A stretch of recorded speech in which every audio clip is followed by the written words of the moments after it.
This topic, train project managers to think like firm leaders, has received a lot of interest. It's a big question in our field about how do you progress outside of school towards the principal level, even beyond becoming a licensed architect. So really that next level after getting your license is really something that you have to figure out in your career. And it's also a question that every firm owner that hasn't created a precedent yet in their office is trying to figure out. So from two angles, people growing in the firm and firm owners or firm leaders trying to figure out, how can I delegate? How can I build the future of this office by growing the team internally or potentially hiring people externally? So that's the precedent. That's the idea of this conversation. And this format is a more intimate, actual conversation. So I will be sharing a couple slides and videos throughout this conversation, but I actually want to invite everyone who's in the room to talk if you feel so inclined. Would love to know what brought you to the conversation today. Remy, I recognize your name. Thanks a lot for joining in again. Thank you for hosting yet another one of these. What brought me in today was maybe similar to the last time I came, but it's that I think leadership is a great avenue through which we can learn about relationships, because leadership is all about the balance between using the direct and indirect approach and being able to balance those two approaches in the context of relationships, I think is what is going to allow any organization to excel. And I think the organizations that excel the most have relationships that are managed the most judiciously. Yeah, I love that. Just anchoring on the phrasing of relationship, because you could think of it two ways. You could think about the relationships internally, the relationships between existing firm leaders and future firm leaders. And then there's also the external relationships that could be with clients or could be with other working partners on projects. Is that what you meant, Remy, when you were thinking about relationships, those two kinds of angles, internal relationships and external? Yeah, exactly. Because internally, when it comes to managing relationships internally, a relationship is basically the drop that's in the ocean, with the ocean representing culture. Culture is simply the sum of all relationships within the organization. And then externally, of course, how you treat your clients or the other trades that you happen to work with is actually what brings in more and better work. And when the other disciplines you're working with are happy to work with you, that's what makes the individuals within your own organization happier to do that work, which contributes to the culture. So both are necessary and sufficient for one another. That's fantastic. Thanks for bringing that to the table, Remy, in this conversation just right at the start. I really appreciate that. And I'm really excited that you joined in today. Thanks for coming in.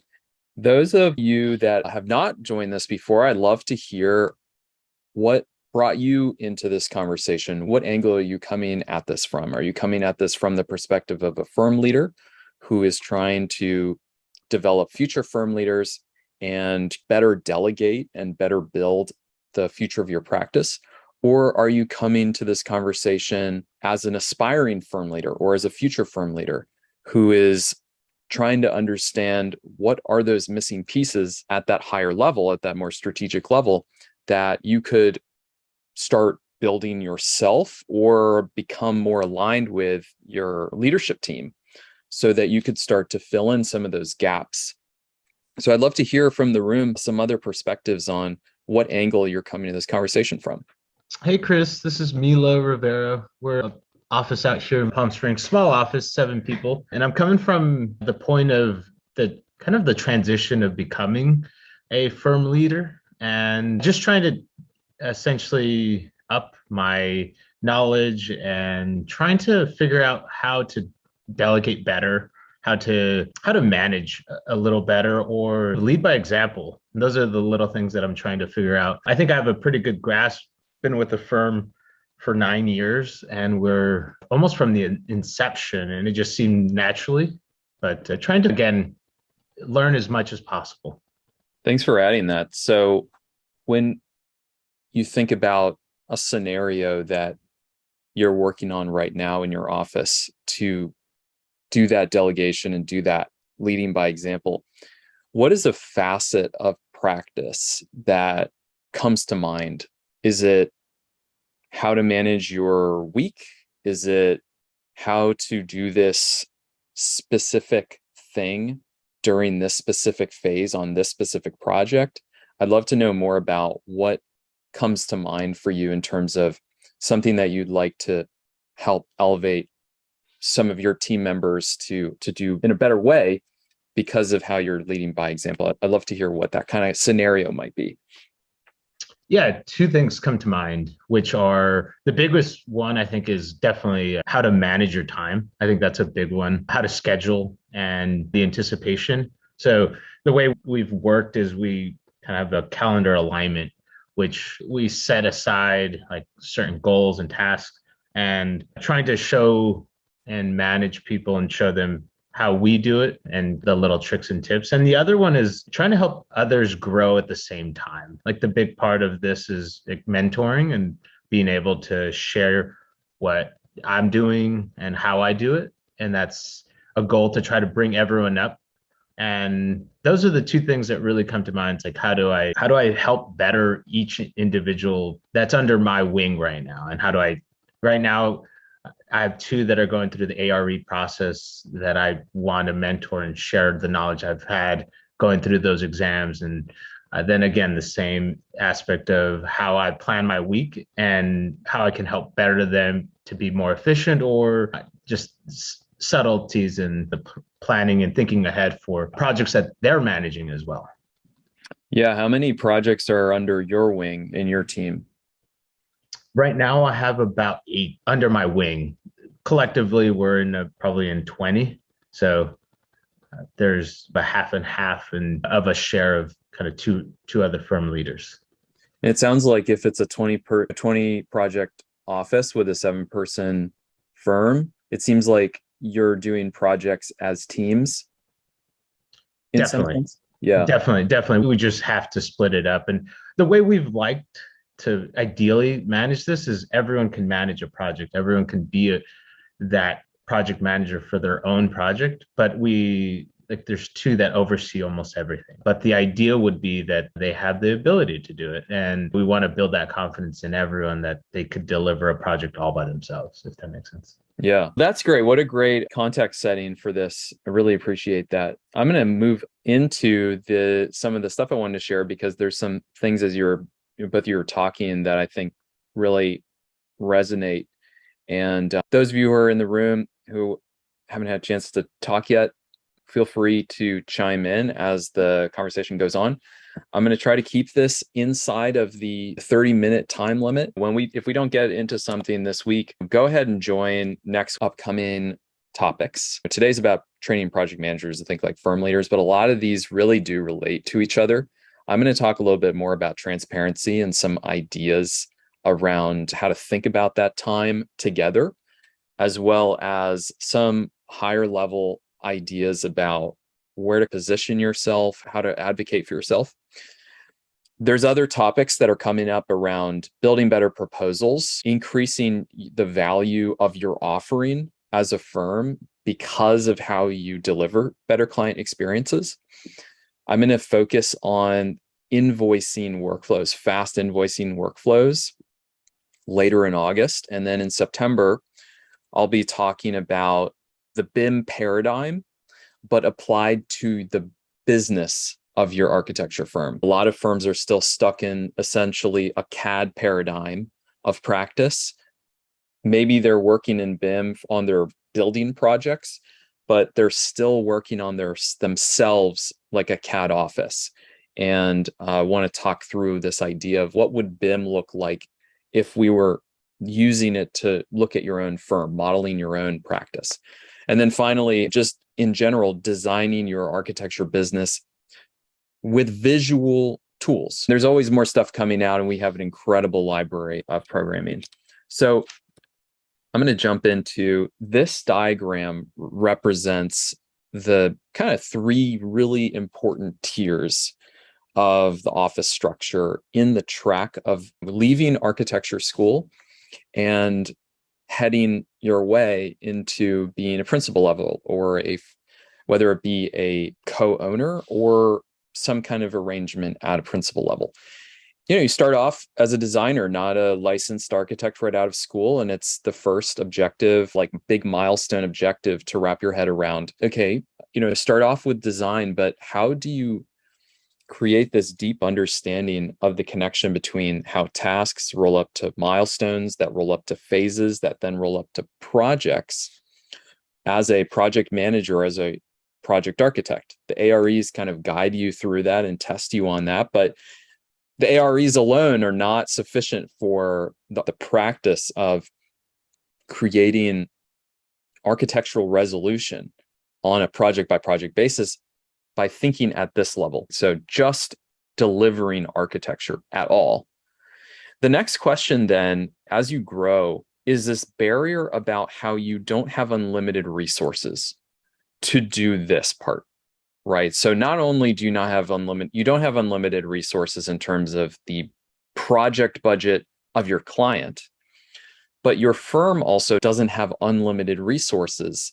They don't have unlimited staff. You don't have unlimited time in the firm, whether that be in terms of calendar date timeline or actual proportion of your time at work every week that you can spend, or how many hours total you can spend on an uncertain challenge in SD, DD, all these things. And so the next level of this is a lot of principals, they have to deal with this, and some of them have figured out how to do it. And others are still struggling how to do it. And it is always a very difficult challenge because it's very complex. Architecture is hard enough, let alone when you're managing, say you're a project manager managing 5, but imagine being a firm leader, and you're really responsible is the total active project count in your entire office, keeping that in mind. And how do you successfully delegate that issue to your future firm leaders?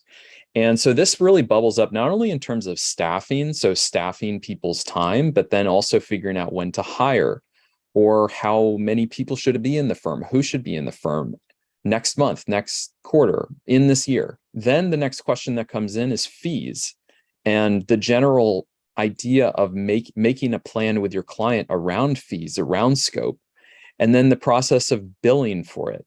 So not only making a plan, making a contract, but then executing the contract and then getting paid for the contract, getting paid for the work along the way, which because of our industry is not just a simple transaction.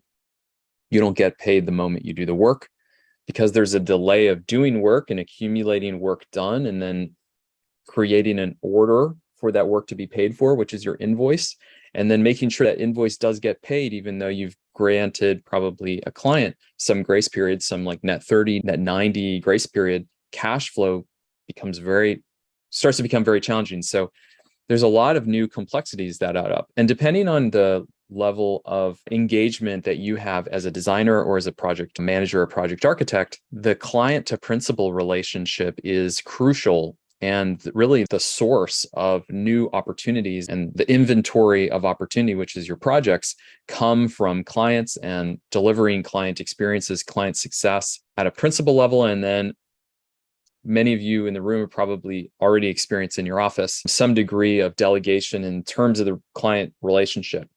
But this really represents this bar right here. These variables are the barrier between the project manager, project architect, and the principal. And we call this at Monograph, we have a name for this, and we call it practice operations, this upper tier of firm leadership that sits in between the principal trying to delegate to project leaders, project architects, project managers, team leaders, while also allowing for and enabling this band to have visibility over the data of this work over here being executed.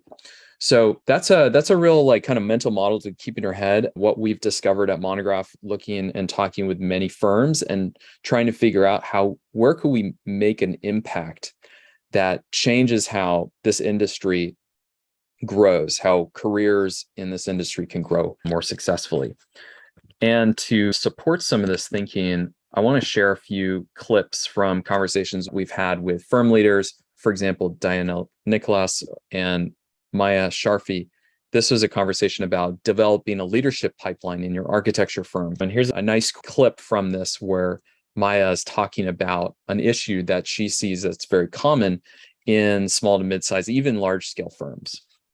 I think that PM to senior leader is a totally doable gap. But I do think that's the moment where people need to learn how to think differently. And there's a couple of barriers that show up. So for example, one of the women who I worked with at SOM, there was this aha moment where she's a highly accomplished PM, but she said, we were talking about building her existing project work into new projects. And she said, oh, it just never occurred to me to talk to my clients about other potential projects to grow into biz dev, because I thought that's what Ed and Diana does. And there are mindset barriers, and those things can be especially, I would say, insidious for women. And I'm happy to talk a little bit more about why that shows up for women, which I think is part of why we see that leadership gap jump. But I think sometimes there's also the other structural challenge, which I'm sure folks listening, if you run a firm, you probably have faced this. I know Diana's faced this, which is, you're not just leading that. Marjan Pearson, who I actually met and connected with through Monograph, actually, we had a virtual coffee date after I heard her speak. I thought she was amazing. But she talks a lot about leader doers, where you're not just selling the work, you're also doing the work. And I think, but I'm sure Diana can weigh in on this, it's really hard to balance being in the projects, but then also thinking at the firm scale. It takes discipline. It's a form of telescoping. A big thing I work on with rising leaders is getting them to prioritize not just the project work in the next deadline, but thinking like a firm leader. But I think it's hard even for existing firm leaders to do that transition, because there's a lot. Diana, maybe weigh in and say what, like, that's, I think, one of the number one challenges I see even with high level firm leaders, unless you're in a really large firm where you just have no hands in project work anymore. I really like Maya's term telescoping, like this zooming in and out, which can be really taxing on a firm leader, having to look at a really, really high level and then needing to zoom in really tight. Obviously, architects are in a lot of ways comfortable with that kind of scale shift a lot, but it can become very tiring and inefficient for you to have to do that inside of each of your projects. And then also at these other variables that relate to the firm questions, the practice questions that Maya talked about. So here's this is a Monograph customer from Thomas Architects in the Chicagoland area, Tom Butzik. Great clip about what he found when he could make the variables in the firm more transparent. So I realized a long time ago that bringing transparency to the process for our clients was really important. Having them really understand what we do is important. And I came to the realization I really need to do the same thing for my staff. I really need to give them the data they need to empower them, give them access to actionable data. So with Monograph, they have a lot more insight into where projects are budget-wise, and they are now basically the ones who determine the percent complete for all the projects. So it's no longer sitting on my lap where I have to talk to my PAs or PMs and say, where are we with this project? They're just inputting the information right there. I'm going to pause on that point. I have a lot of stuff here, but I wanted to point out this interesting diagram that we've been thinking a lot about in Monograph and seeing firms do as the example from Tom. Now, Tom, what he used to do is he would handle scope, definition of scope complete, and he would handle invoice drafting, right? So determining how much are we ready to bill for. And he would have to redline these invoices, and it would end up taking a lot of work for him to do this kind of thing. We see this happen all the time in firms. And when you get to an even bigger level, an even bigger firm, even only as large as 25, even when you start to have a bookkeeper in place and you start to have like a finance team, what can end up happening is that the finance team, who could just be one person and it could be just the principal, is going and trying to find out information from the PMs across all the active projects. And sometimes dormant projects will have unbilled amounts that are left over that need to be kept track of. And it becomes really not only a lot of work to find out the ultimate true scenario, but sometimes you don't have all that time and things fall through. And so there can be miscommunication, or there just can be a loss of data on exactly what's going on. What we see in Monograph as a practice is that firms are starting to delegate, for example, the invoicing drafting process so that they can then bring it up to the attention of the finance team. And this is a big theme in general about, if we go back to this idea about finance as a critical variable between the principal in this practice operations level, between the principal and the project manager, project architect, and how that ties to the actions of the team, that's where you can start to have this full transparency between the levels. And even what's nice is that you can determine what level of transparency, exactly what level of transparency you want to trace between the two, and who you want to own different pieces of different processes. So in the case of what we're talking about with Tom, the invoicing process used to be principal level would go and find out from project architects what work's been completed, draft it, maybe do a lot of red lines sometimes with firms. And what's ended up happening is that now these emerging firm leaders are drafting what that would look like. And so it takes a lot of work off of the plate of the principal level. And it also increases accountability and ownership and insight at this emerging firm leadership level. So that's an example. And we're coming close to time, and I really appreciate that we have this active room. So as I bring up another video, I'd love to hear another perspective. Milo, because you brought up this idea of time management, I want to make sure that we fit this in. So this is a great insight we heard from Monograph practice. Joe, the architect, this is the design director and the principal, in a conversation with Monograph a couple of weeks ago. And their firm is just in the kind of 30-person on staff team. And what we're going to hear about is this weekly habit that Alberto has established with his team in order to help train them, help them think through and think ahead on what works to come and how to budget through it. And this is enabled through a tool in Monograph called Resource, which is all about thinking about the week ahead, how you're going to split up your time across your projects that were planned in the past, and how much time is left relative to what you've logged to timesheets historically.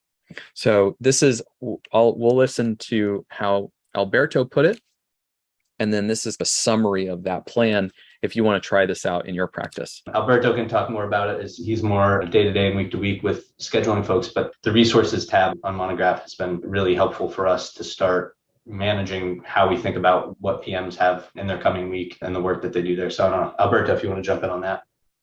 Yeah, I think that with Monograph and the resources tab have been great. Basically, that's what I use every week. I meet with every staff for 15 minutes just to go through where they were this week, what are they doing next week, how many hours allocate for the projects, and be sure that they have the fluff of 32, 36 hours, and they still have a couple of hours that are flexible for our other part that is just meetings and recaps and stuff like that we have as part of the project. But that's basically very important, is that 50-minute talk to them and be sure that they have a clarity of their scope for the following week.